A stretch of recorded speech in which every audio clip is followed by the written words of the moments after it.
ఒకసారి అందరికీ వందనాలు తెలియపరుస్తూ ప్రభువును దీవించును గాక. చెప్పండి, ప్రభు మిమ్మలను ఆశీర్వదించును గాక. ఆమేన్. సియోను నుండి నా దేవుడు ఆయన కరుణ కలిగిన హస్తముతో మనందరినీ ఆదుకొనును గాక. ఆమేన్ చెప్పండి. ఇదే కొద్ది దయవచ్చింది. చదువుకున్నాం.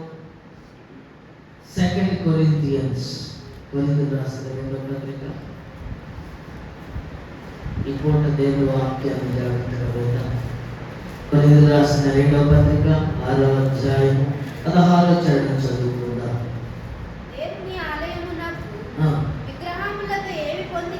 ఓకే, అంతవరకు వదిలేసేయండి. ఎక్కడి నుంచి చదవండి. అందరూ జాగ్రత్తగా తీయండి. మనము జీవము గల దేవుని ఆలయమై ఉన్నాము. సెలవిచ్చుచున్నాడు. ఏమని? నేను అంటే మనందరం ఎవరు అంటే దేవుని జీవము కలిగిన దేవుని ఆలయమై ఉన్నాము. ఆ ఆలయములో నేను నివసించి సంచరింతును. కావున మీరు వారి మధ్య నుండి బయలువెళ్ళండి. ప్రత్యేకంగా ఉండాలట. అపవిత్రమైన దానిని ముట్టకుడి. రెండవది, ప్రభు చెప్పుచున్నాడు, మరియు నేను మిమ్మల్ని చేర్చుకుందును, మీకు తండ్రినైదును, మీరు నాకు కుమారులను మీరు కూడా దేవుడు మర్చిపోవాలి. సర్వశక్తి గల ప్రభు చెప్పుతున్న దేవుని స్తోత్రం. ఇప్పుడు మనం ఎక్కడ ఉండాలంట? ప్రత్యేకంగా ఉండాలంట. ఎందుకు? ఆయన మన మధ్యలో దేవుని, మనందరము జీవము కలిగిన దేవుని ఆలయమై ఉన్నాము.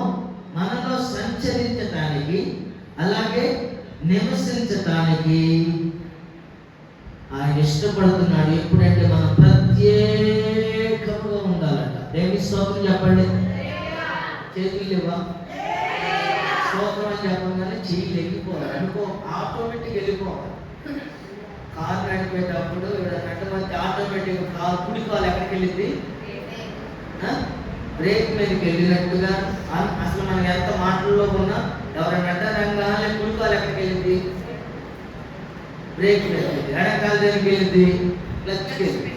అట్లాగే దేవుని సన్నిధిలో స్తోత్రం అనగానే ఏం చేయాలి చెప్పండి? చేతులు ఎత్తుతా. సాయంకాలం నైవేద్యం అంత మాత్రమే కాదు, జయానికి సాధుస్. మనకు జయం కావాలా?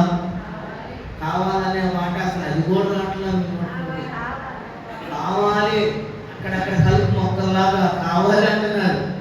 నోట్లో నుంచి సమృద్ధి కలిగిన మాట, ఆ ఆశ కలిగిన ప్రాణములు దేవుడు ఏం చేస్తాడు?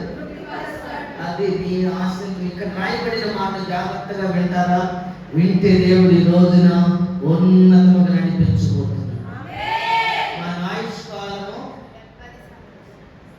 దైవుల మోషే గారు రాశాడు. అప్పుడు కాలంలో ఆయన 120 సంవత్సరాలు, ఈ కాలాన్ని బట్టి రాశాడు. ఇప్పుడేమవుతుంది? ఇంకా తగ్గిపోతుంది.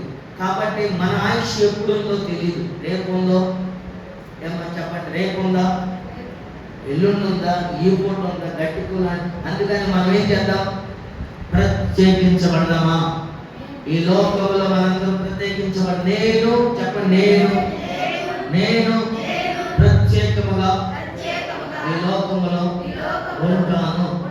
నేను అపవిత్రమైన కార్యములు చెప్పండి. నేను అపవిత్రమైన కార్యములు, మాటలు, చేష్టలు, పనులు చేయను. ఆమేన్ చెప్పారు. కాబట్టి మనందరము జీవము గల దేవుని ఆలయమై ఉన్నాము. దేవుడు అంట మన ఆలయములో ఆయన నివసించి సంచరిస్తారట. దేవుని సంఘాన్ని తోటకు పోల్చుతా. ఆ 10 మార్లు సంఘాన్ని అంట తోటకు పోల్చాడు. కొన్నిసార్లు ప్రభు శరీరానికి పోల్చబడింది, వ్యవసాయం పోల్చబడింది, కొన్నిసార్లు కన్యకు పోల్చబడింది. ఈ పూట సంఘాన్ని దేనికి పోల్చాడు చెప్పండి? దేవుని జీవము కలిగిన, అంటే ఆలయాల్లో కూడా తేడా ఉన్నాయమ్మా. ఇక్కడ రాశాడు చక్కగా, అపోస్తలుడైన పౌలు గారు చక్కగా రాశాడు, జీవము కలిగిన దేవుని ఆలయము. దేవుని స్తోత్రం. తిమోతి రాసిన మొదటి పత్రిక 3వ అధ్యాయము, తిమోతి రాసిన మొదటి పత్రిక 3వ అధ్యాయము, అందరూ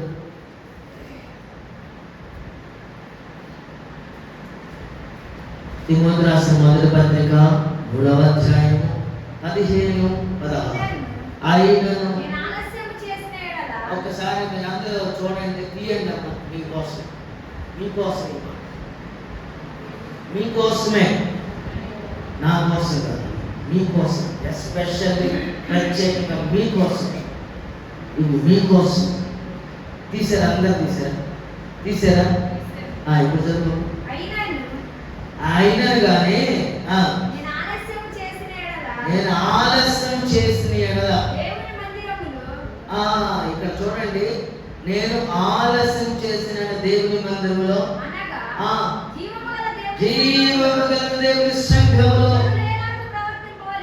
ఇక్కడ విశ్వాసులు ఏ విధంగా ప్రవర్తింపవలెను అది మనందరికీ తెలియవలెనని ఈ రోజున దేవుడు మనతో మాట్లాడబోతున్నాడు. చెప్పండి. ఈరోజు తెలుసుకోవడానికి ప్రభు మొదట్లోనే చెప్పాడు, వాక్యమైన దేవుడు మనతో మాట్లాడబోతున్నాడు. నేను ఆలస్యం చేసిన ఎడల, ఆరాధనలో ఆలస్యం చేసిన ఎడల దేవుని మందిరములో, అనగా జీవము గల దేవుని సంఘములో జనులెల్లాకు ప్రవర్తింపవలెను అది నీకు తెలియవలెనని ఈ సంగతులు నీకు వ్రాయించున్నాను. ఆ సంఘము సత్యమునకు స్తంభమును ఆధారమై ఉన్నది. నిరాక్షేపముగా దైవభక్తుని కూర్చున్న మర్మము గొప్పదై ఉన్నది. దేవుని స్తోత్రం. ఇప్పుడు మనం ఎవరు అంటే జీవము కలిగిన దేవుని సంఘం యొక్క ఆలయము. దేవుని స్తోత్రం. హల్లెలూయా, హల్లెలూయా. ఈ సంఘములో యేసయ్య నివసించి సంచరిస్తున్నాడు. ఎక్కడ సంచరిస్తున్నాడు? జీవము కలిగిన దేవుని సన్నిధిలో. కొన్ని ఆలయాల్లో సాతాను గారు పెద్ద పేటేసి కూర్చుంటాడు. మందిరమే, సంఘమే ఎట్లా నల్ల బొట్లు వేసుకుని, నల్లగా పూసుకుని మందిరంలో కూర్చుంటాడా అంటే, పనులే సాతాను గారి పనులు చేస్తారే, వాడు పెద్ద పెట్టేసి కూర్చుంటాడు. కొన్ని హస్తకృత్యాలైన ఆలయంలో ఆయన నివసింపడు. హస్తకృత్యాలైన, ఇప్పుడు మీరు అనుకుంటారు జీవము కలిగిన, ఇందాక అన్నాను కదా ఆలయము అని. మొదట్లో ఆలయం అంటే ఈ జీవము కలిగిన దేవుని ఆలయంలో ఆయన నివసి. ఏ ఆలయం అది? ఏ ఆలయం అది? ఏ ఆలయము అది? చేతులతో చేసింది కాదు. కొన్ని హస్తకృత్యాలు ఉంటాయి, హస్తకృత్యాలు లేనిది ఉంటుంది. హస్తకృత్యాలు అంటే ఇదిగో ఈ మందిరాన్ని మనం కట్టాం. ఇది రేపు దేవుడు రెండవ రాకడ వచ్చినప్పుడు ఈ మందిరం ఎత్తబడదు. ఏది? గోడలు ఇది ఎత్తబడదు. ఏది ఎత్తబడింది? ఎవరు? విశ్వాసులు. విశ్వాసులే ఈ ఆలయమై ఉన్నారు. ఏ ఆలయము? ఈ పరిశుద్ధ ఆలయము. అంటే ఈ హృదయమే నీ ఆలయం క్రీస్తు, నీ నామేన గానం నిరతము. ఇక్కడ ఇది పరిశుద్ధ ఆలయం. దేవుని స్తోత్రం. ఆయన ఎక్కడ కాదు సంచరిస్తే నివసిస్తానంటుంది. ఎక్కడ? ఇదిగో ఇక్కడ దేవుని స్తోత్రం కలుగును గాక. అండర్స్టాండింగ్ మనకు అర్థమైపోయింది. ఇప్పుడు మనం ఇది జీవముగల దేవుని సంఘము. ఆలస్యం చేయకూడదు. దేవుని సన్నిధికి వచ్చేటప్పుడు ఆలస్యం చేయకూడదు. దేవుని స్తోత్రం. హల్లెలూయా. సరే, ఆ అపోస్తలుల కార్యములు 17వ అధ్యాయం నేను వాక్యాలు ఇచ్చి కొన్ని వదిలేస్తాను మీకు.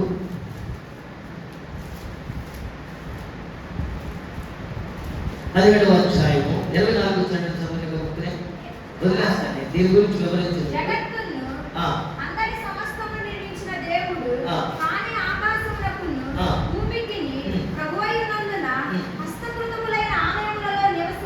దేవుని స్తోత్రం చెప్పండి.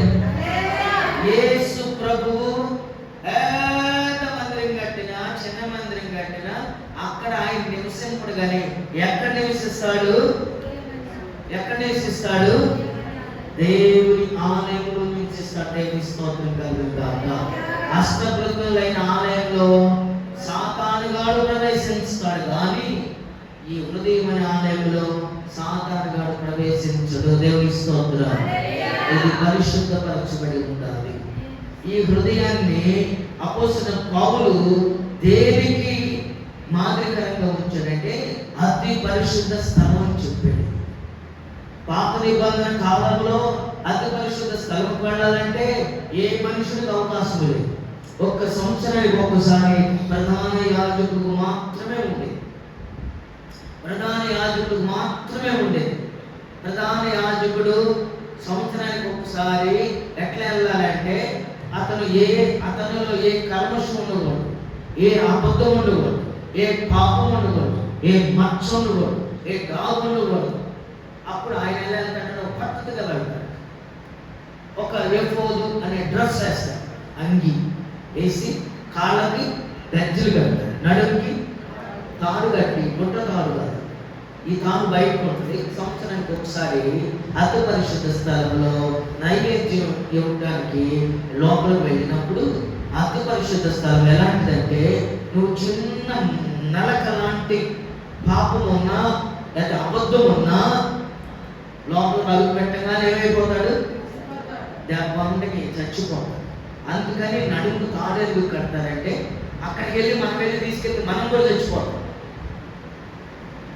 బయట నుంచి లాగటానికి. గజ్జలు ఎందుకు కడతారు? ఇప్పుడు ఈయన సంచరిస్తున్నాడా లేదా ప్రజలకు తెలియాలి. మోగుతుని అనుకో, మరి మన ప్రధాన యాజకుడు అబద్ధం ఆడలేదు కానీ ఏం చేయాల అన్నాడు. ఈ మోగలేదనుకో ఇక అక్కడి నుంచి లాగుతారు.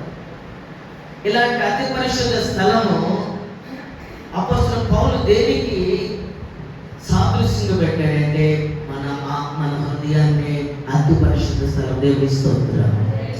పాత నిబంధనలో మన పెద్దలకు అవకాశం లేని యేసు ప్రభు మనకి ఇచ్చాడు. ఆయన వచ్చి ఆ తెరని రెండు అడ్డగా ఉన్న తెరలు ఏం చేశాడు? రెండు చేశాడు. ఆవరణము ప్రత్యక్ష గుడారం అంటే ఆవరణము పరిశుద్ధ స్థలము, పరిశుద్ధ స్థలము అని అంటే అహరోను క్రమములో ఇవన్నీ ఉంటాయి. మనం లోతుగా ఎప్పుడు వద్దు. మనం వెళ్ళాల్సిన కాన్సెప్ట్లు మనము వాక్యంలోకి వెళ్ళాలి. దేవుని స్తోత్రం కలుగుగాక. దశలోనికలు రాసిన 2వ పత్రిక 2వ అధ్యాయము. నేను కొన్ని లోతుగా వెళ్తే సమయం సరిపోదు కాబట్టి అన్ని 3 మార్కులు మీకు ఇవ్వాలి. 2వ అధ్యాయము దశలోనికలు రాసిన 2వ పత్రిక 2వ అధ్యాయము 4వ వచనం చదువుకుందాం. ఒకసారి జాగ్రత్తగా విందామా? మీరు కీర్తన కొంచెం చదివేసుకోవాలి. అన్ని వింటాం కానీ ఒక పక్క పని చేసుకుంటానే సీరియల్స్ వినగలం, సినిమా వినగలం, మాటలు వినగలం, అవతల వాళ్ళు ఏం మాట్లాడుతూ ఎక్కడి నుంచి చెప్పగలం, వాళ్ళ పెదాలని పట్టగలం, వాక్యాన్ని పట్టలేము. అందుకనే తీయగలిగితే తీయండి, లేకపోతే రాసుకో, ఇంటికి వెళ్ళి రిఫర్ చేయండి. అంతేగాని ఇక్కడ తీర్థా కూర్చోబాక. దయచేసి వాక్యం పోగొట్టుకుంటే మరలా దేవుడు అక్కడ మనం నిలబెడతాడు. అక్కడ నిలబెడతాడు. దయచేసి వినండి. దశలోనికలు రాసిన 2వ పత్రిక 2వ అధ్యాయము 4వ వచనం చదవమ్మా. ఏది దేవుడు అనబడునో, ఏది పూజింపబడునో దానంతటిని ఎదిరిస్తున్నారు. యేసుక్రీస్తు బిడ్డలను ఎదిరిస్తున్నారు. నెక్స్ట్ దానికంతటికి పైగా ఇదిగో సాతాను గారు ఇక్కడ పేట అన్నాను చెప్పేది. పేట ఏ పేట అది? సాతాను గారు ఆలయంలో కూర్చుని ఏం చేస్తున్నాడు?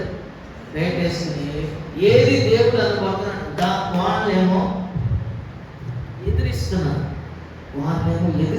దేవిస్తోత్రం కలుగుగా యేసయ్యను ఎదిరిస్తున్నారు. యేసయ్య సన్నిధిని ఎదిరిస్తున్నారు. ఇంకా నిజమైన దేవుణ్ణి ఎదిరిస్తున్నారు. దానంతటికి పైగా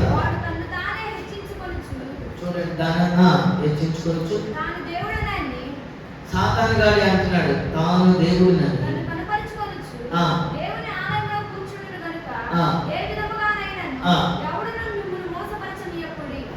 విశ్వాసులారా, మొదట మనం ఏం చేయాలంటే మిమ్మల్ని మీరు మోసపరుచుకోండి. మనం దేనికి ఇప్పుడు మనం చూస్తాము, దేనికి ప్రాముఖ్యం ఇస్తున్నాము? ఏది దేవుడు అనబడుతున్నాడో ఆయనకి మనం ప్రాముఖ్యత ఇస్తున్నామా? ఇవ్వట్లా. దేనికి ఇస్తున్నాం? మన రిమోట్ని ఎవరికి ఇస్తున్నాం? సాతానుడికి ఇస్తున్నాం. వాడు ఏం చేస్తున్నాడు? ఆపరేట్ చేస్తున్నాడు. మనం ఏది ఆడేది దొరికితే మనం ఏం చేస్తాం? వాడికి ఇచ్చాం రిమోట్. ఎవరికి ఇవ్వాలి మన రిమోట్? ఏ సైకిల్ ఇవ్వాలా? నిజమా? ఏ సైకిల్ ఇచ్చేవాళ్ళు అయితే పరుగు తీస్తారు. మేము పరుగు తీస్తున్నాం. మీ దగ్గర పరుగు ఏది? పరుగు తీస్తే, దేవుడి కొరకు పరుగు తీస్తే, నిద్రాహారాలు మానుకుని దేవుడి కొరకు ఎవరైతే పని చేస్తారో వారి కొరకు దేవుడు దిగి వస్తాడు. ఆపత్కాలంలో వాళ్ళ కోసం చెప్పింది. బైబిల్ తీసుకుని, ఒక డైరీ తీసుకుని, ఆఫ్రిక్ తీసుకుని వెళ్ళి కూర్చుని కాసేపు కూర్చున్నంత మాత్రాన దేవుడు వాళ్ళ కోసం కాదు. దేవుని కొరకు ఎవరైతే ప్రతిష్ఠించుకుంటారో వారి కోసం ఆపదలో ప్రగతిస్తారు. దేవుడు అక్కడి నుంచి ఆయన వరకు తీస్తాడు. దేవుని స్తోత్రం కలుగునుగాక. కొన్ని సంఘాలలో సాతాను గాడికి పెద్ద పెట్టేస్తారు. అక్కడే వాక్యం ఉన్నది, అన్నీ ఉంటాయి, కానీ దేవుడు ఉండడం. చెప్పాడు కదా, దేవుడు ఏమన్నాడు? నేను ఉండను అన్నాడు. దేవుని స్తోత్రం. దేవుడు లేని మరి సరిగా అవసరం అంటామన్నా మనకి? ఎంత కష్టపడేది ఎందుకు? జీతం రాని ఉద్యోగం అవసరం. తమ్ముడు నేనంతా కష్టపడి జీతం ఎంత తమ్ముడు అన్నాను కదా, ఏం రాదంటే నేనేమంటాను? ఎందుకు తమ్ముడు కష్టపడి ఉపయోగం ఉంది? 30 రోజులు కష్టపడ్డావు, జీతం ఏదంటే ఏది లేదంటే నేనేమంటాను? ఇంకోటి చూసుకో తమ్ముడు అంటాను. మీరంత అట్లయితే ఎందుకంటే దేవుడు లేని స్థలంలో మనం ఎంత చేసినా జీతం రాదు. దేవుని స్తోత్రం. హల్లెలూయా.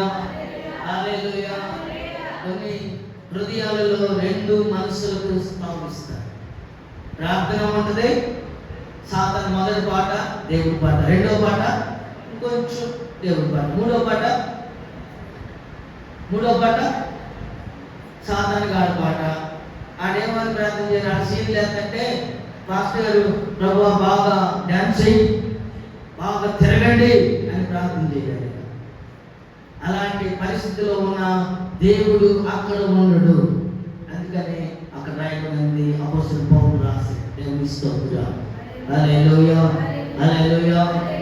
ఆడేం చేస్తారంటే మత్తయి సువార్త యేసు ప్రభు చెప్పిన మాటలు చెప్తాను. 24వ అధ్యాయము 15వ వచనం చదువుకుందాం.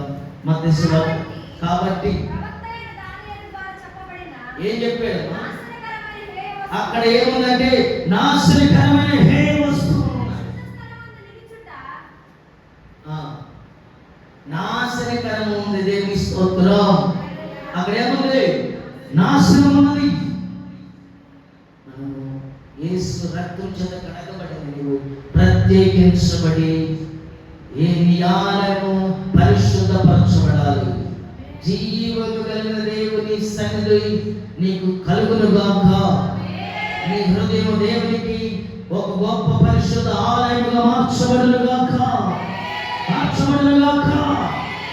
సాతాను గాడు ఏం చేస్తాడంటే, విశ్వాసులారా ఏం చేస్తాడు తెలుసా? ఏం చేస్తాడు?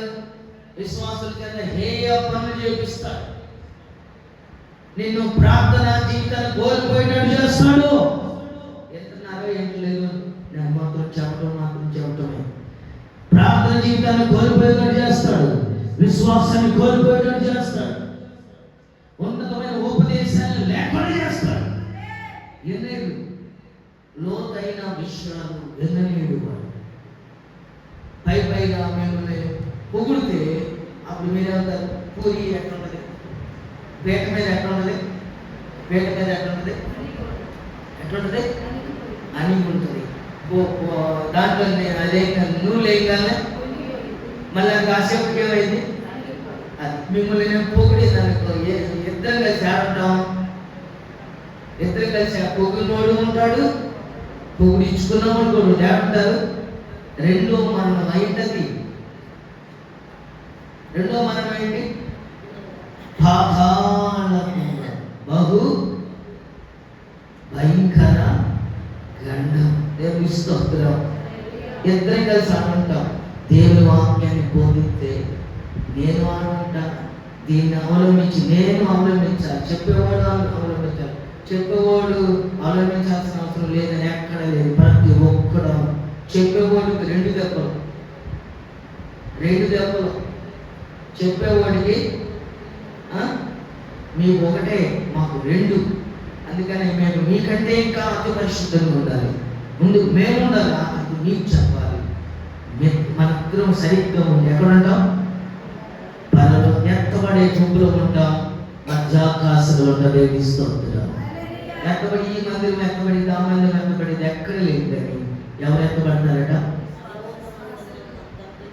తండ్రి చిత్త ప్రకారం. ఇప్పుడు నేను చెప్పొచ్చేది ఏంటంటే, ఈరోజు ఈ మాటలు మన హృదయం ఎలా ఉండాలి? జీవము కలిగిన దేవుని ఆలయంలో ఉన్న వారు ఎత్తబడతారు. అపోస్తలుడు పౌలు అంటున్నాడు, జీవము కలిగిన దేవుని ఆలయంగా ఉన్నవారు ఎత్తబడతారు. ఏడే ఉంటాయి. ఈ మనం కూర్చోటానికి షెల్టర్ మాత్రమే, ప్రొటెక్ట్. అస్సలు ఎక్కడ ఉంది? ఇది కాదు. మా మందిరం పెద్దది చెప్పుకుని అందులో ఒక్క ఆత్మ సరి లేకపోతే ఆ మందిరాన్ని దేవుడు ఏమంటున్నాడు? యెరూషలేముకి వెళ్ళి ఏమంటున్నాడు మనకు తెలుసుగా. ఇప్పుడు నేను వెళ్ళలేదు. దేవుని స్తోత్రం కలుగుతా. వాడు ఏం చేస్తాడంటే, ఉన్నతమైన ఉపదేశాన్ని విననీయకుండా చేస్తాడు. ఆత్మీయులైన మనల్ని కుళ్ళు పట్టేటట్టు చేస్తాడు. ప్రార్థనకు వస్తాము కానీ విననీయడు. ఏర్పరచుకున్న వారిని కూడా పడేస్తాడు. దేవుని స్తోత్రం. ఈ భయంకరమైన ఏ స్థితిలో నేను మనందరం తప్పించుగాక. ఆమేన్. కాబట్టి ఈ ఆలయం ఏ ఆలయమో మీకు అర్థమైంది లేదు? ఒకసారి అడుగు. ఏ ఆలయమో? ఏంటది? ఏది? చెప్పండి. నా హృదయం. చెప్పండి. నా హృదయం కొన్ని అనుభవాలలో కూడా వెళ్ళుగాక. చెప్పలేదు, తెలిగే కదా. కొన్ని అనుభవాలలో గుండా నోటిపండి, కొన్ని అనుభవాలలో గుండా వెళ్ళుగాక. ఈ రోజు నుండి ఆ దిశగా నేను నేర్చుకోవటానికి సిద్ధముగా ఉన్నాను.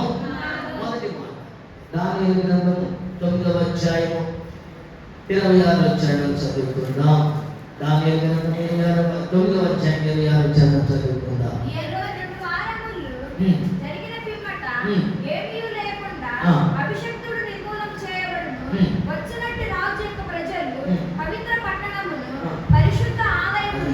అది నోట్ చేసుకోండి. అదొక్కటే నోట్ చేసుకోండి. ఏది పెట్టండి, ఏది పెట్టండి, పరిశుద్ధ ఆలయం మన దగ్గర రౌండప్ అది అండర్లైన్ చేయండి. ఇప్పుడు మనం అందరం ఎలా ఉండాలి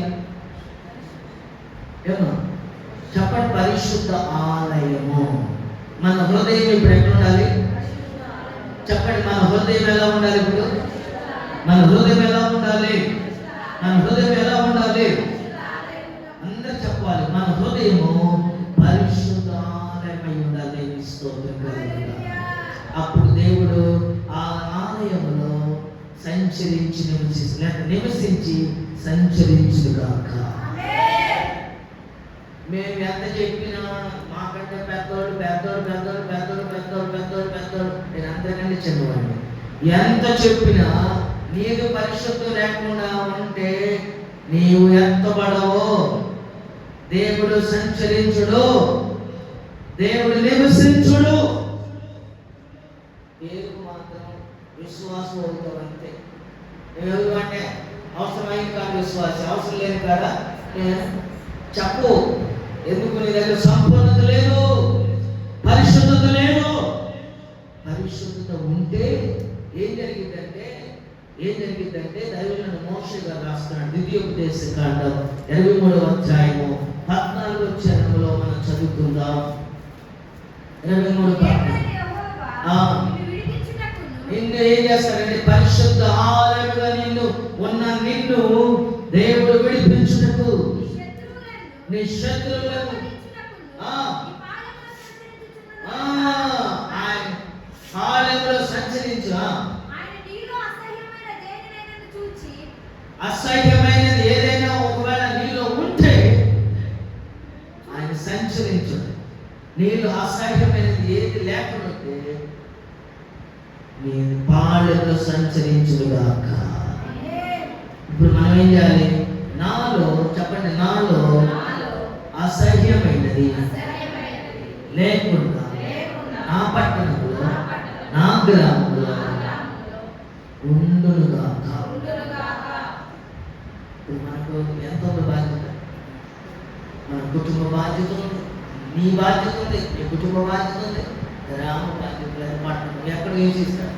పల్లెటూరు అక్కడ అసహ్యమైనది ప్రభువు ఏది అసహ్యించుకుంటాడో మనం ఏం చేయాలి? దాన్ని అసహ్యించుకో. ఫినెహాస్ అనే అతను నేను రిఫరెన్స్ చెప్పను. ఫినెహాస్ అనే అతను ఒకడు పాపం చేసినప్పుడు కూడా లేని బండి తీసుకెళ్ళి పొడిచాడు. ఈ దాని నుంచి ఆ దానికి ఎత్తుకెళ్ళినాడు. అమ్మా ఇది చూడండి, బండిని తీసుకుని ఎత్తుకు పొడిచాడు. ఈ దాని నుంచి ఎత్తుకి ఆ దానికి వెళ్ళింది. ప్రభు ఆయన యేసయ్యకు అసహ్యమైనది నాకు కూడా అసహ్యమే. దేవుని స్తోత్రం. అట్లనే పొడవమని కాదు నేను చెప్పి దాని అర్థం ఏంటంటే పాపం దగ్గరికి పాపాన్ని ఏం చేయాలి? మనం అసహ్యించుకోవటమే పొడవటం. దేవుని స్తోత్రం. అట్లనే బండిని తీసుకోమన్నాడు, పొడవమన్నాడు, నా మీద పెట్టింది. నేను చెప్పింది పాపాన్ని ఏం చేయాలి? పాపం చేసేవాళ్ళు కాదమ్మా. నేను అందులో పాపాన్ని ఏం చేయాలి? అసహ్యించుకోవాలి. దేవుని స్తోత్రం కలుగుగాక. నేను చెప్పిన ప్రతి మాటలు తర్వాత రికార్డ్ అవుతుంది, తర్వాత అయ్యి మనకి పడతాయి. 78వ కీర్తన చదువుకుందాం. 68 నేను ఎక్కువగా వివరించి 3 విషయాలు మీకు చెప్పాలి. 78వ కీర్తన 60వ వచనంలో యేసు ప్రభు వారు ఇక్కడ 2 మందిరాలు మన పెద్దల టైంలో 2 మందిరాలు కట్టారు. ఒకటి మిస్పా, రెండవది షిలోహులో ఉన్న మందిరం. షిలోహు అనే ఊరిలో కట్టిన మందిరం. అక్కడ యాజకుడు ఏలీ గారు ఆ యాజక ధర్మాన్ని చేస్తున్నాడు, ఆ మందిరాన్ని చూస్తున్నాడు. ఆ మందిరంలో యాజకుడికి 2 కుమారులు ఉన్నారు. వాళ్ళిద్దరు ఏం చేస్తున్నారు? ఆ ముందు చదివింది షిలోహు మందిరంలో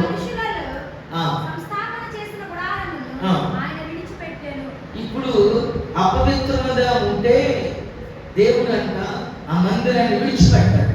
ఏ మందిరం? నేను చెప్పేది ఈ మందిరం కాదు, ఇంకో మందిరం కాదు. ఏ మందిరాన్ని విడిచిపెట్టాడు? మన హృదయం అనే మీకు ఇంకా ఎక్కట్లేదు. మన హృదయం అనే మన హృదయాన్ని దేవుడు విడిచిపెడతాడు. దేవుడి స్తోత్రం. మనలో అపరిశుద్ధత ఉంటే, అసహ్యమైనది ఉంటే దేవుడు ఏం చేస్తాడు?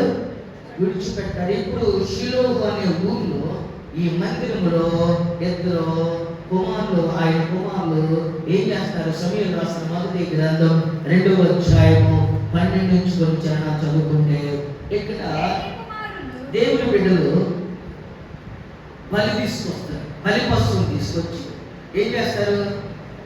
బలిలు వధిస్తారు. వధించిన చదువు ఏలీ కుమారులు యెహోవాను ఎరుగని వారై ఏమైపోయారు? ఇప్పుడు ఏమైపోయారు? మిక్కిలి దుర్మార్గులు అయిపోయారు. ప్రజల విషయమై ఏంటంట? ఎవడైనా బలి పశువును వధించటానికి వస్తే మాంసము ఉడుకుచుండగా యాజకుడు తీసుకొని వచ్చి వరుసలో గాని కట్టెలలో గాని గూనెలో గాని గుంటలో గాని అది గుచ్చినప్పుడు ఆ పొక్కి చేత బయటికి వచ్చినదంతా యాజకుడు తన కొరకు తీసుకొనును. మళ్ళీ చదువు. నేను రాత్రి రెఫర్ చేసాను. మళ్ళీ చదువు. జనుల విషయమై యాజకుడు చేయించి వచ్చిన పని ఏమనగా, ఎవడైనా బలి పశువును వధించిన మీదట మాంసం ఉడుకుచుండగా యాజకుని 14 వరుసలో గాని కట్టెలలో గాని గోనులో గాని గుండెలో గాని అది కూర్చున్నప్పుడు ఆ కొమ్ము చేత బయటకు వచ్చినదంతా ఎవరంట? వీళ్ళంట ఆగకుండా కోసింది బలి చేస్తారు కదా, ఆ మొత్తం మాకు కావాలి ఇప్పుడు కావాలి అయ్యాక ఆ చాప్టర్ చదువుకోండి. కుండ, కెటిల్ లాంటి కుండ ఇవన్నంట వాటిలోకి వచ్చి యాజకుడి దగ్గర ముళ్ళకర్ర ఉంటుంది. ముళ్ళకర్ర, ఆ ముళ్ళకర్ర మూడు మొక్కులు ఉంటాయి. అంటే మూడు ముళ్ళు ఉంటాయి. 3 ముళ్ళు ఉంటాయి. కర్రగిన్నె ఉంటాయి. 3 ముళ్ళు ఉంటాయి. ఈ 3 ముళ్ళు పెట్టి వచ్చిన యాజకుడికి వీళ్ళు యాజకుడి దగ్గర చేయకుండా వీళ్ళంట అపవిత్రంగా వీళ్ళ హృదయాన్ని ఏం చేశారు? తాగి అపవిత్రపరుచుకుని యాజకుడి ధర్మం చేస్తున్నారు. అట్టి వారి మీద దేవుడు ఏం చేశాడంటే శాపమును పంపించారు. దేవుడి స్తోత్రం. ప్రజలు ఆగమని ఆగట్లేదట. అవన్నీ మనం ఇప్పుడు చదివే సమయం కాదు కానీ 17వ వచనం చదివితే, అందువలన జనులు యెహోవాకు నైవేద్యం చేయటకు అసహ్యపడుటకు ఆ యవ్వనుల కారణమైంది. దేవుని సన్నిధికి రావడానికి వాళ్ళు ఆ మాంసాకరి అంతా తీసుకొని వచ్చి మాంసం కావాలని వాళ్ళు కావాలని తాగినోడు ఏం చేస్తాడు? ఏమో నిద్ర అవుతుందండి. తాగినోడు ఏం చేస్తాడు? ఆ మాంసం ముందే కావాలి. ఇక్కడ వాళ్ళు చేసేటప్పుడు ఆ అధ్యాయం మొత్తం నేను 2 గంటల నిద్రపోయలేదు. ఈ వాక్యం చూడటమే జరిగింది, చదవటమే జరిగింది. దేవుని స్తోత్రం కలుగుతుంది. హల్లెలూయా, హల్లెలూయా. ఆ మందిరాన్ని దేవుడు ఏం చేశాడు? విడిచిపెట్టాడు.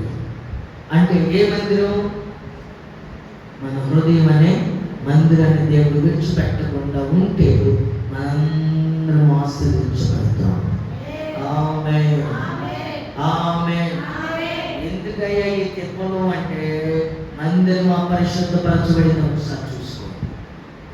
నీ పాలెం అపవిత్రతో కూడిందేమో చూసుకోండి. దేవుని స్తోత్రం. హల్లెలూయా. అపోస్తలుడు పౌలు అంటున్నాడు కొరింథీయులకు రాసిన మొదటి పత్రిక 3వ అధ్యాయము 16-17 చదువుకుంటే, నేను ఎక్కువగా అన్ని వివరించను మరి కొద్దిగా మనందరం ఎవరము? దేవుని ఆలయమై ఉన్నాము. దేవుని ఆత్మ మనలో నివసించుతున్నది కాబట్టి మనం ఎరుగగా దేవుని ఆలయము పరిశుద్ధ ఆలయంగా ఉండాలి. దానిని పాడు చేసిన వాడు ఎవడైనా దానిని పాడు చేస్తే దేవుని ఆలయం అంటే మన ఆలయం ఎవడైనా పాడు చేస్తే దేవుడు పాడు చేస్తాడు. మనం ఏం చేసుకోవాలి? ఇప్పుడు మన ఆలయాన్ని పరిశుద్ధపరచుకోవాలి. దేవుని స్తోత్రం. హల్లెలూయా, హల్లెలూయా, హల్లెలూయా. నీకు తప్పుడు బోధ చేశాడనుకో, దేవుడు ఏం చేస్తాడు? వాన్ జరుగుతాడు, వాన్ బాల్ చేస్తాడు, వాన్ బాల్ చేస్తాడు. దేవునికి స్తోత్రం కలుగుతుంది. హల్లెలూయా. మన ఏ ఆలయం ఇది? మొదటి మాట మనం ఏం చదువుకున్నాం? పరిశుద్ధ ఆలయం. ఇది ఆలయము మొదటిది, ఇది పరిశుద్ధ ఆలయం. ఇక్కడ ఎప్పుడు పరిశుద్ధత, ఈ ఆలయంలో పరిశుద్ధత ఉండాలి. ఈ ఆలయంలో ఉండాలి. చెప్పండి, నా ఆలయంలో పరిశుద్ధత ఉన్నది కాక, పరిశుద్ధత ఉన్నది కాక. రెండు కళ్ళు కలిగి, చెప్పండి, రెండు కళ్ళు కలిగి నరకానికి వెళ్ళే కంటే, చెప్పండి, రెండు కళ్ళు కలిగి నరకానికి వెళ్ళే కంటే ఒక కన్ను కలిగి లోకం వెళ్ళడం మేలు, మంచిది. అట్లనే రెండు కళ్ళు తీళ్ళే చెప్తున్నా. దేవుని స్తోత్రం. మనం ఏం చేయాలంటే వాక్యం ఎప్పటికప్పుడు నలగొట్టబడాలి. వాక్యాన్ని నిమిత్తం మనం స్థిరపరచబడాలి. వాక్యం మనలో ఉంటే అపోస్తలుడు పౌలు ఎప్పుడు వాక్యం చేత నలగొట్టుకుంటాడు. వాక్యం ఏం చేసింది? మనల్ని తప్పు నోడెత్తని. వాక్యం నీలో ఉంటే బూతులు అనిపించిందా? అన్పార్లమెంట్ వాన్ అనిపించిందా? బూతులు అనిపించిందా? ఏం చెప్పలేంటే అనిపించదు. అపరిశుద్ధమైన పనులు చేయించిందా? అపవిత్రమైన ఆలోచన తీసుకొచ్చిందా? వెంటనే ఉదయంటే దేవుడు పరిశుద్ధత ఉండి తమానండి ఇక్కడికి వచ్చేందుకు దేవుడిని చూస్తున్నాడు, ఆసక్తిస్తానంట. దేవుడిస్తాడు. ఈ హృదయంలో దేవుని ఈ హృదయాన్ని పరిశుద్ధమైన ఆలయంగా మార్చుకున్నాడు. ఇది నేను వివరించుకుంటూ వస్తే చాలా టైం పట్టింది కాబట్టి అక్కడ ఆగిపోతున్నాం. అందుకనే కట్టంలాగా వచ్చేసి రెండవ మాట చదువుదాం. ఎఫెసీయులకు రాసిన పత్రిక,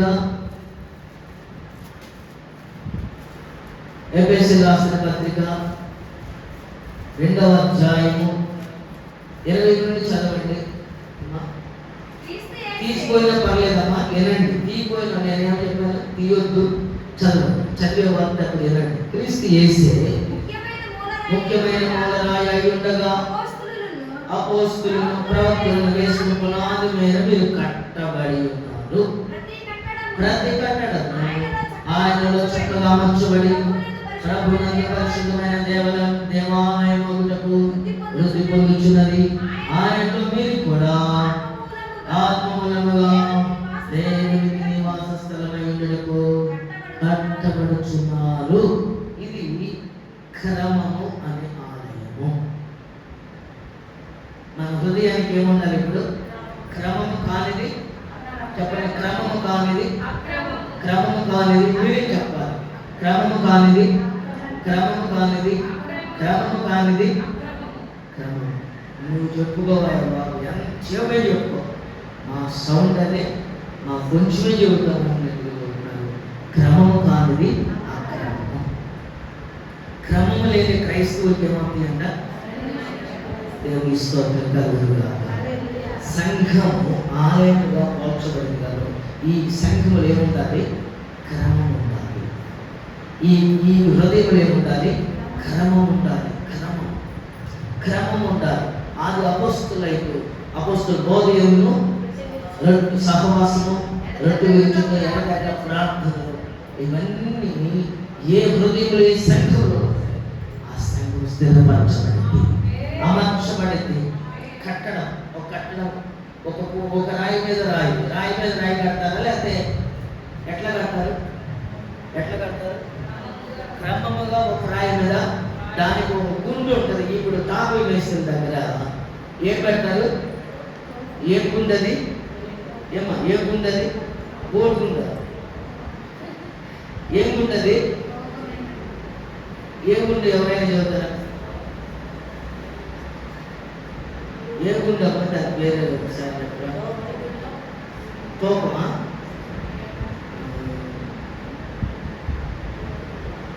నూనె గుండు అంట. ఏ గుండు? నేను అది కూడా రాసి పెట్టుకో. నూనె గుండు. ఈ గుండు పెట్టి చూస్తారంట టాపిక్. ఎందుకు? క్రమంగా ఉందో లేదు, బ్యాలెన్స్గా ఉండదు. బ్యాలెన్స్గా ఉండలేదు. కట్టిన కట్టడాన్ని ఏం చేస్తాడు? ముందు బద్దు పెడతాడు. బద్దు కూడా కాదు, అసలు అతనికి ఫైనల్ ఏం తెలిసింది? నూనె గుండు పెట్టినప్పుడు తెలిసి దేవుని స్తోత్రం.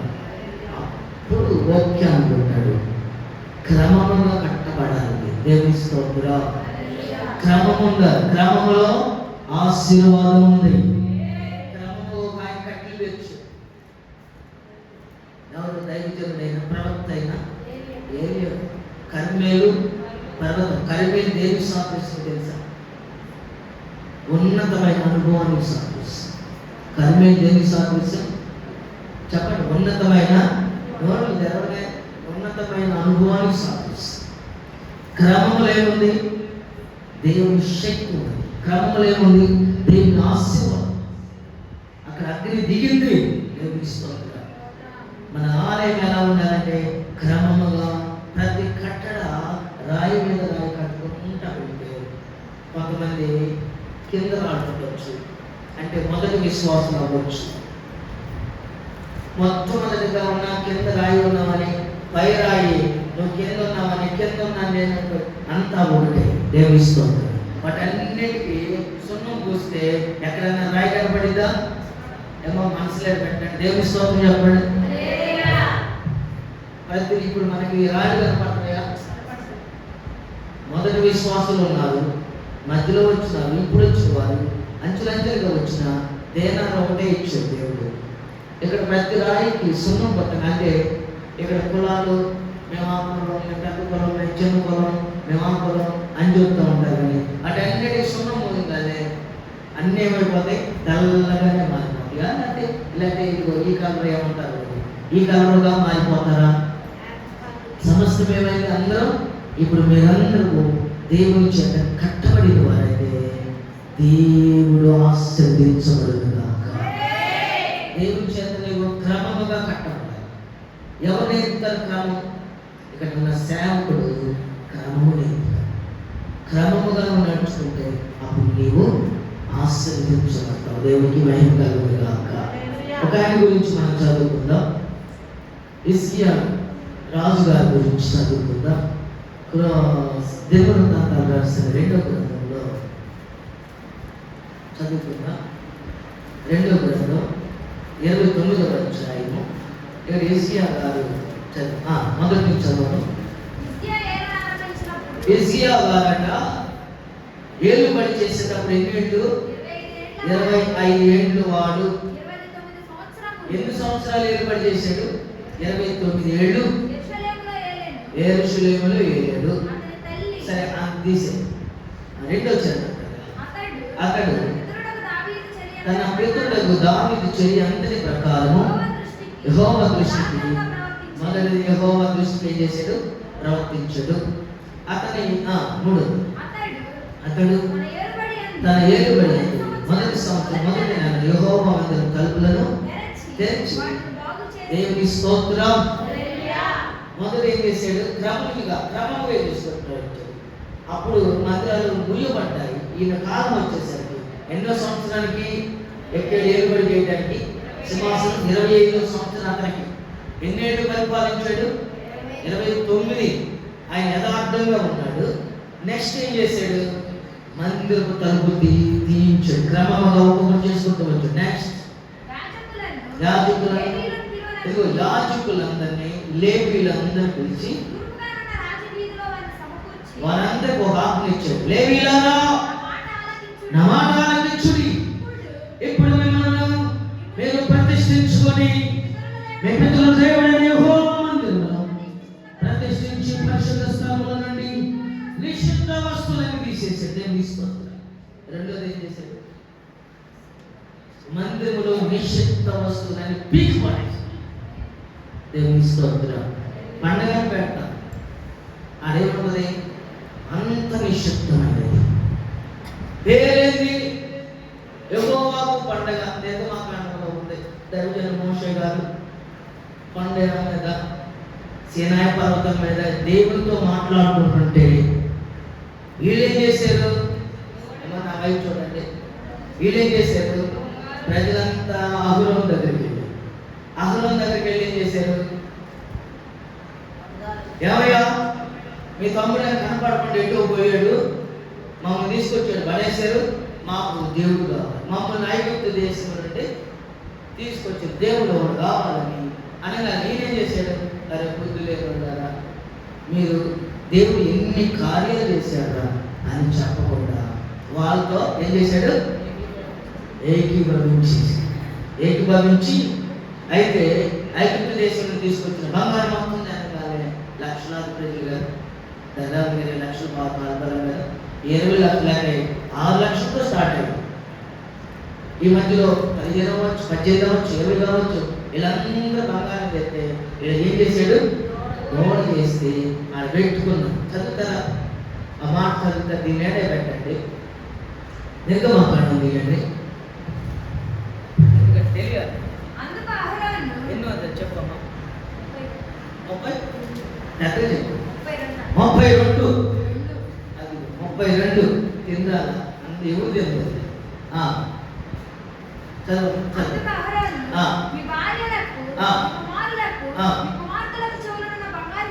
మొత్తం తెచ్చారు, అయిపోయింది. నెక్స్ట్ ప్రజలందరూ అయిపోయింది.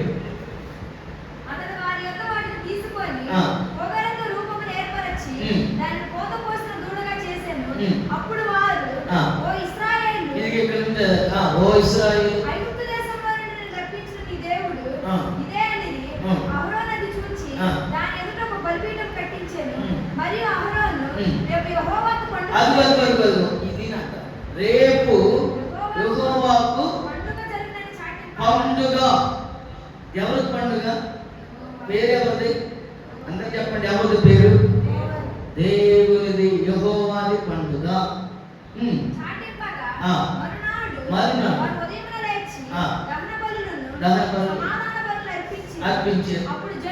అప్పుడు జనులు తిరుగుటకు ఏం చేస్తున్నారు? పండుగ ఉంది చేస్తుంది ఏంటి?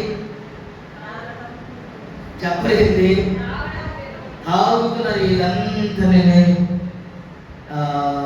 ఇసియా గారు మందిరంలో తీసి పడేసే దేవుని స్తోత్రం కలుగుతుంది కాక. ఇప్పుడు రండి, మళ్ళీ ఎక్కడికి రండి, మళ్ళీ ఎక్కడికి రండి.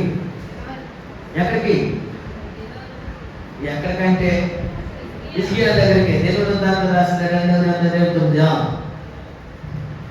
ఎన్నో చరణం చదువుతారంటే 28 చదువు. ఏం చేయాలంటే 28 చదువు.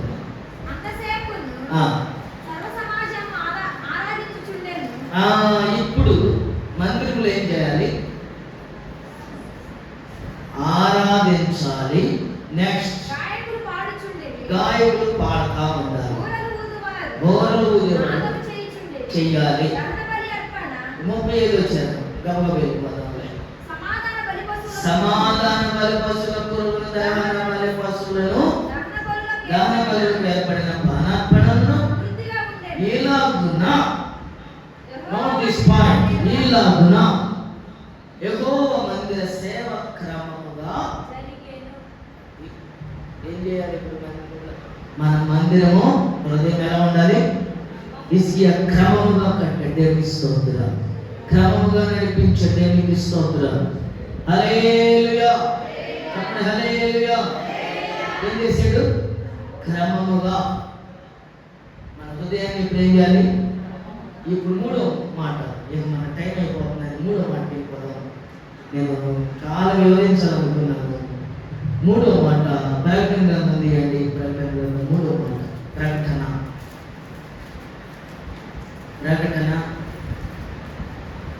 11వ అధ్యాయము మొదటి నుంచి చదువుతుందా? మొదటి నుంచి. మరియు ఒకడు చేతి కర్ర వంటి కొలకర్ర నాకు ఇచ్చి లేచి దేవుని ఆలయమును బలిపీఠమును కొలత వేసి ఆలయములో పూజించు వారిని లెక్క పెట్టుము. దేవుని స్తోత్రం. చాలు, దేవునికి మహిమ కలుగుగా. ఇది హృదయం. 3వది ఆరాధన చేసే హృదయముగా ఉండాలి. దేవునికి స్తోత్రం. మొదటిది మన హృదయం ఎలా ఉండాలి? పరిశుద్ధంగా. 2వది క్రమంగా ఉండాలి. 3వది ఇప్పుడు ఇప్పుడు అసలు కొంచెం ఆరాధన చేయాలి దేవుని స్తోత్రం. ఆరాధన అంటే లేచి నిలబడి కాసేపు పాట పాడితే మీరు చేతులెత్తి ఆరాధన మాత్రమే కాదు, కానీ ఆరాధన అంటే ఆదివారపు ఆరాధన. దేవుని స్తోత్రం. ఆదివారం ఆరాధన ఏమైనా ఉంటాయి? ప్రారంభ ప్రార్థన. ఆరాధన అనేది ఎక్కడ ప్రారంభించబడిందంటే పాత నిబంధనలో ఆది కాండము 22వ అధ్యాయం 5వ వచనంలో ప్రారంభమైంది. చదవద్దు లేదని అబ్రహాం గారు తన కుమారుని బలియడానికి ఎక్కడికి తీసుకెళ్తున్నాడంట? ఎక్కడికి తీసుకెళ్తున్నాడు? అబ్రహాం గారు తన కుమారుని ఎక్కడికి తీసుకెళ్తాడు? ఏ కొండది? ఏ పర్వతం? మోరియా పర్వతం. అక్కడ నేను ఈ చిన్నవాడు ఏమంటాడంటే 5వ వచనం, నేను ఈ చిన్నవాడును అక్కడికి వెళ్ళి దేవునికి ఆరాధించు. ఇంగ్లీష్ బైబిల్లో చక్కగా వర్షిప్ అని. నేను ఈ చిన్నవాడును అక్కడికి వెళ్ళి దేవునికి మ్రొక్కుతాను. దేవుని స్తోత్రం కలుగును కాక. అక్కడ ప్రారంభమైన కొత్త నిబంధనలో యేసు ప్రభు దగ్గర జ్ఞానులు వచ్చి అది చదివితే మత్తయి సువార్త 2వ అధ్యాయము 10వ వచనం ఆ శిశువుని చూసి సాగిలపడి ఆయనను పూజించి అక్కడ స్టార్ట్ అయింది. దేవుని స్తోత్రం. హల్లెలూయా, హల్లెలూయా. ఇప్పుడు ప్రారంభ ప్రార్థన ఉంటుంది. ఆరాధన అంటే ప్రారంభ ప్రార్థన ఉంటుంది. రెండవది మనకు తెలుసుగా ఇక్కడ జరిగే కార్యక్రమాలు, పాటలు ఉంటాయి. మూడవది కీర్తన భాగం ఉంటుంది. తర్వాత ఆరాధన ఉంటుంది, సాక్ష్యాలు ఉంటాయి, తర్వాత వాక్యం ఉంటుంది, చివరి ప్రార్థన ఆశీర్వాదాలు. ఇది ఆరాధన. వీటన్నిటికీ ప్రారంభం నుండి చెప్పగలుగుతున్నావా? ఇప్పుడు చెప్పండి. ఇప్పుడు అయిపోతుంది, ఒక 5 నిమిషాలు ముగిస్తాను. ఇప్పుడు చెప్పండి, ఈ ఆరాధనలో ప్రారంభ ప్రార్థన నుండి ఆశీర్వాదాలు ఉంటున్నారన్న దేవుని స్తోత్రం చెప్పండి. నేను అంటుంది అర్థమైతేనే చెప్పండి, లేకపోతే మళ్ళీ అడుగుతాను. ప్రారంభ ప్రార్థన నుండి చివరి ప్రార్థన వరకు ఉన్నవా? దేవుని స్తోత్రం చెప్పండి. రత్నం లాంటి బాబురావు 5:30కే వస్తారు. మేము వచ్చేటప్పుడు వాళ్ళు మన ఇక్కడ రెడ్డిపాలెం స్కూల్ దాటి వచ్చేసాం. ఇప్పటి నుంచి కాదు, వాళ్ళు ఇక్కడ 6 గంటల అన్న దగ్గర నుంచి అదే సమయం. ఒకవేళ 10 గంటలకు అనుకో 9:30కే ఉంటారు. ఈ సంవత్సరం దేవుడు ఆశీర్వదించుకుంటున్నారు. ఈ సంవత్సరం దేవుడు నిలువెత్తను దీవించుకుంటున్నారు. ఎవరైతే ఆరాధనలో ఉంటారో సమృద్ధి దేవుడు వారిని లేవనెత్తుకుంటున్నారు. దేవుడు ఇచ్చిన వాగ్దానం ఈ సంవత్సరం. ఎవరైతే ఆరాధన అంటే ఏదో వచ్చి 2 మాటలు అనుకోవడం కాదు, సంపూర్ణమైన ఆరాధనలో దేవుని ఆశీర్వాదం ఉంది. దేవుని స్తోత్రం. హల్లెలూయా. అపోస్తలుల కార్యాలు 8వ అధ్యాయం 27 చరణంలో ఇక్కడ నపుంసకుడు ఒక ఆయన ఉన్నాడు. నపుంసకుడు ఒక ఆయన ఉన్నాడు. ఈయన ఎక్కడి నుంచి ఎక్కడికి వెళ్తున్నాడు ఆరాధన చేయడానికి? యెరూషలేము కాదు, ఎక్కడి నుంచి? ఇథియోపియా దేశం నుండి యెరూషలేముకి. సముద్రాలు అంటే ఖండాల మార్పు. యెరూషలేము మన ఖండం, ఆసియా ఖండం. ఇథియోపియా దేశం ఆఫ్రికా ఖండం. ఇంత దూరం నుండి ఆరాధన చేయడానికి ఎలా వెళ్తున్నాడు? విమానాలు లేవు ఆ రోజుల్లో. ఎలా వెళ్తున్నాడు? అతను ఒక ఖండ అనే రాణి కింద మంత్రి. అవసరం అంటావా ఆయనకి ఆరాధనకి? మంత్రికి కూడా అవసరమేనా? ఏమా మంత్రికి కూడా అవసరమేనా ఆరాధన అంటే? ఆరాధన అందరికీ అవసరమే. ఆరాధన మమ్మల్ని ఆశీర్వదించబడతాడు. ఆరాధన అంటే నిలబడి చేసేది కాదు నేను చెప్పేది, అది మాత్రమే కాదు. From the beginning to ending దీన్ని ఆదివారం ఆరాధన అంటారు. దేవుని స్తోత్రం. హల్లెలూయా, హల్లెలూయా, హల్లెలూయా, హల్లెలూయా. నపుంసకుడు ఆరాధించడానికి అంతతో వెళ్తున్నాడు. యోహాను సువార్త 12వ అధ్యాయం 7వ చరణంలో చదువుకుంటే యెరూషలేము ఆలయంలో ఇక్కడ గ్రీస్ దేశస్తులు వచ్చారు. చదవండి. గ్రీస్ దేశం నుండి ఆ పండుగ ఆ. కొందరు గ్రీసు దేశస్తులు అంటే అలెగ్జాండర్ గారు గ్రీకు. అంత గొప్ప మేధావులు అంట. వారు కూడా ఆరాధించడానికి వచ్చారు. దేవుని స్తోత్రం. హల్లెలూయా. వాళ్ళు వచ్చి ఏం చేశారు? 21వ చరణం చదువుకుంటే యేసుని చూడగోరడానికి వచ్చారు. చదువు. వారు గలిలయలోని ఆ. బెత్సయిదా వాడైన ఆ. ఫిలిప్పు వద్దకు వచ్చి, ఆ. అయ్యా, అయ్యా, మేము యేసుని చూడగోరుచున్నామని ఆ. అతనితో ఆరాధనలు ఏం చూస్తాం మనం? ఆరాధనలు ఏం చూస్తాం? యేసును చూస్తాం. దేవుని స్తోత్రం. ఆరాధనకి ఎందుకు రావాలి? పాస్టర్ గారి కోసమా? సంఘం ముందు మేము రాకపోతే ఆరాధన జరగదు అనుకుంటున్నారు. ఎవరు దేన్ని చూడాలి? ఇక్కడికి యేసయ్యని నేను చూడాలి. దేవుని స్తోత్రం. హల్లెలూయా. యేసయ్యని చూడడానికి ఎట్లా రావాలి? మధ్యలో రావాలా? ట్రైన్కి మీరు బుక్ చేసుకున్నారనుకోండి. ట్రైన్ బుక్ చేసుకున్నారనుకో, ఇవాళ 6 గంటలకు అనుకో, ఎప్పుడు వెళ్తారు? నిజం చెప్పండి, అబద్ధం చెప్పద్దు. 6 గంటలకు ఉదయాన్నే ట్రైన్ అనుకో తమ్ముడు. ఎన్ని గంటలకి ఉంటారు? ఎన్ని గంటలకు ఉంటారు? ఇక్కడ ఉన్న మన ఊళ్ళో ఉన్న ట్రైన్ కొన్నూరు, బాపట్ల, లేకపోతే గుంటూరు ఇట్లా ఎన్ని గంటలకు వెళ్తారు? ఇక్కడ 5ంటికి వెళ్తే అందరూ అది అంటే నైట్కే వెళ్ళిపోతారు. మన ముందు పెట్టుకుని దాన్ని ప్రేమిస్తున్నారు. ఇక్కడ రావడానికి యేసును చూడటానికి అలా ఎలా యేసును చూడాలంటే ఎలా రావాలి? గ్రీకు నుంచి వస్తున్నారు. ఆయన ఇథియోపియా దేశం నుండి ఒక ఆయన వచ్చాడు. ఎంత వచ్చేవాళ్ళు మనం ఈ పక్కింటికి మనకి సమయం అట్లా ఎట్లా ఆస్వాదించబడతాం? ఒకసారి మీరు ప్రశ్నించుకోండి. ఈ సమయాన్ని పోగొట్టుకుంటే మనం రేపు ఈ మాటలు వింటారో లేదు నాకు తెలియదు. ఎవరి కాలం ఎక్కడికి ఉందో తెలియదు. ఈ ఆరాధన మనం ప్రారంభ ఆరాధన వచ్చింది అడుగు పెట్టండి. మేము కొన్నూరు నుంచి ఉన్నా, గుంటూరులో ఉన్నా, సమయం అంటే సమయం అంతే. కాదు, దేవుని భయం కలిగిన వాడు ఆరాధనలో ఉంటాడు. దేశం చూడటానికి మనుషులు ఏమన్నా మీకు మాట, అయ్యా నాకు కొంచెం లేట్ అయింది అంటే మీరు కూడా అనుకుంటారు. కానీ యేసుని చూడడానికి పరిగెత్తుతున్న దేవుని స్తోత్రం. చూస్తాడు మన హృదయమును, ఆలయము.